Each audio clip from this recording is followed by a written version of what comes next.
that some people don't have privilege when you basically just said that trans people aren't valid. They're not a thing. They're just girls pretending to be boys or boys pretending to be girls.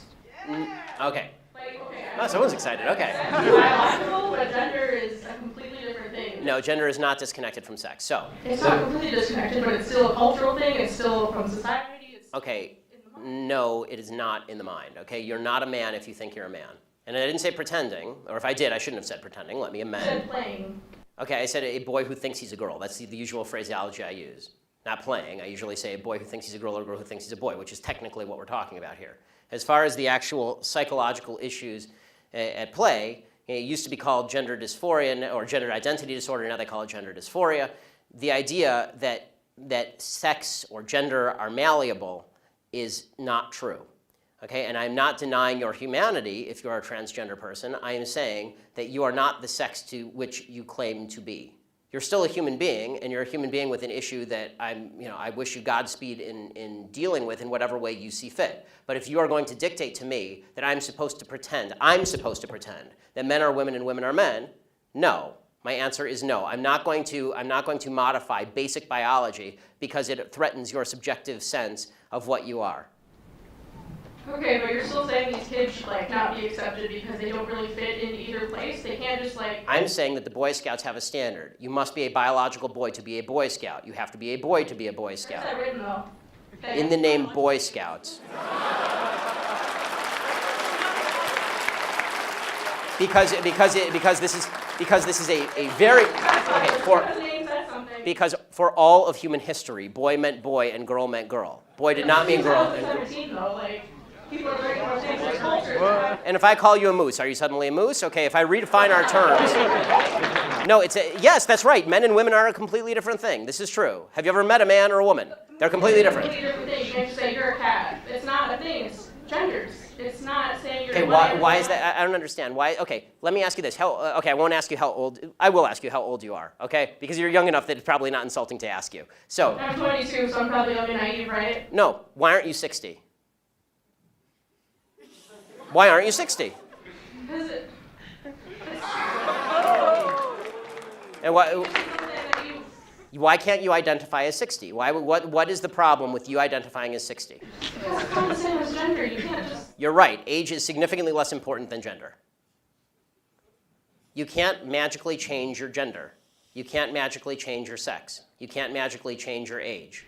You can still legally change it. People recognize. You can't legally change your age, by the way. Obviously, you can change your name, you can change your sex, you can change your identity. Just because you can do things legally doesn't mean that they are correct biologically. You could do lots of things in the past that were incorrect biologically and correct legally. For a long period of time in the United States, sterilization of the mentally ill took place. That didn't make it okay. Skinner versus Oklahoma. Justice Oliver Wendell Holmes wrote the decision. Right. I still don't understand how you're accepting these children that are. It's not a matter of open-minded and accepting. I want them to get treatment that they see fit, but that's not involving me. The idea behind the transgender movement as a civil rights movement is the idea that all of their problems would just go away if I would pretend that they were the sex to which they claim membership. That's nonsense. The transgender suicide rate is 40%. It is 40%. And according to the Anderson School at UCLA, it makes no difference. There's a study that came out last year. It makes no difference. Virtually no difference, statistically speaking, as to whether people recognize you as a transgender person or not, which suggests there's a very high comorbidity between transgenderism, whatever that mental state may be, and suicidality. That has nothing to do with how society treats you. Do you think it could be because of their bullied at school? No, I don't think that. I do not think that the discrepancy.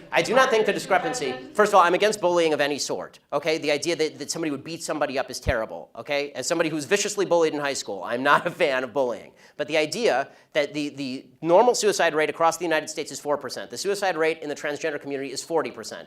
The idea that 36% more transgender people are committing suicide because people are mean to them is ridiculous. It's not true, and it's not backed by any science that anyone can cite. It is pure conjecture. In fact, it's not even true that bullying causes suicide, according to a lot of studies.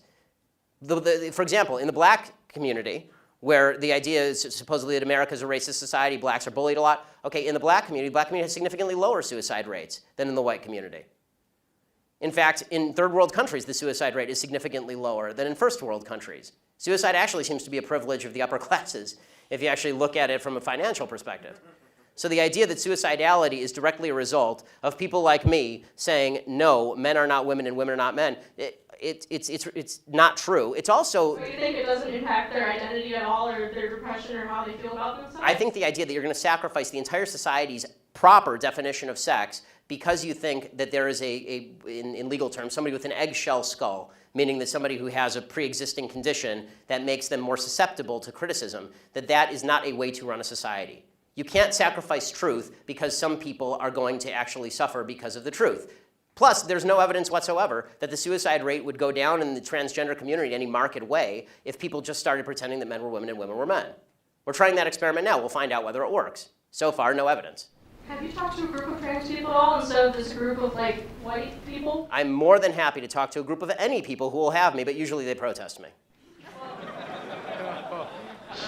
Okay, last question about your Planned Parenthood thing. So why do you think it's not about controlling women's bodies and just about the separate life? Like, after the baby is born, how come when people don't care about them, they don't care where they end up in foster care, they don't care about the mother being poor? Like, Okay, I do care about the mother being poor. I do care about foster care. okay, but why don't you advocate for that, though? Because For Planned what? Parenthood is supposed to prevent abortions. Because, Planned Parenthood doesn't prevent abortions. They perform hundreds of thousands of abortions a year. They perform 300,000 abortions a year. They're the leading abortion mill in the United States. Evidence for that, though. That they perform 300,000 abortions a year from Planned Parenthood. That's my evidence. They don't dispute that. No one disputes that. Like birth control and cancer. I'm not anti-birth control. I know. Birth control is extraordinarily cheap. That provides affordable birth control, which would in turn. Okay, they're not the only people in America who provide affordable birth control. You can go get a pack of condoms down at the local CVS for $12. Condoms great. People need medication too.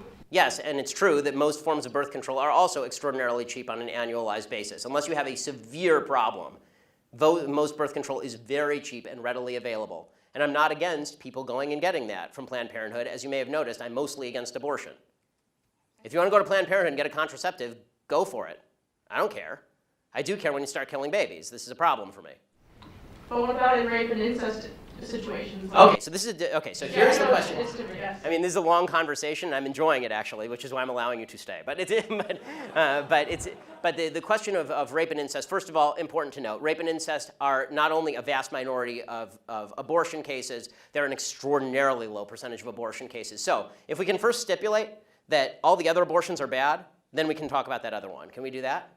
Are all the other abortions bad, or are those ones okay? And you're just using this as an excuse to make the other ones okay. They're all okay. Ah, good. Someone who's honest. So, who's the honest fellow? Who's okay? Yay, honest people. Good. I like the honesty. Okay, so all abortions are okay. So, a sign that I can't read because it has lots of words on it. Okay, so I have one question for you and one question only on abortion. Does the vagina, the vaginal canal, magically confer personhood? Answer, does the vagina magically confer personhood? Yeah, raised hands are okay. You, sir. No, the first breath does. The first breath confers personhood. Okay, so if the baby is in the womb and is exactly the same size and has not yet breathed, and you take a knife and you stab the baby in the head, a fully formed 9-month-old baby, it is not a human. The only thing that makes it a human is when it takes a breath.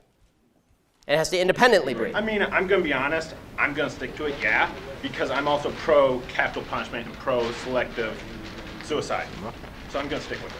Selective suicide? Yeah, I assume you mean elective suicide. I mean elective suicide. Elective suicide. Okay. Yes, I'm not going to make someone commit suicide. Okay, that's good, because that wouldn't be suicide, that'd be homicide.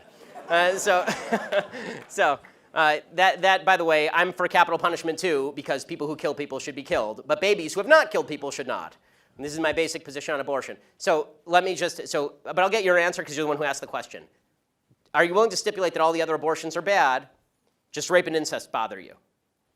I mean, no, I believe a woman should have the right to Got it. So it's an excuse, right? So it's an excuse so that we can say that, so that we can take the marginal case and then say that the marginal case applies to all cases. Okay, that's again faulty thinking. But if you want me to answer specifically on rape and incest, here is my basic answer: rapists should be castrated or killed. You shouldn't kill babies. End of story. But are they ever castrated and killed? Most rapists don't even get convicted. I agree, and that's usually the left side of the aisle because the left side wants to let them out after 5 years in prison. I want them castrated or killed. I'm telling you what my belief is. My belief is not public policy at the moment. But I think, would you agree with me on that one? Can we at least get a little agreement to finish this particular parlay? Okay, Should rapists be castrated or killed? Well, yes. Okay, good. Yeah, okay, we agree. Thanks.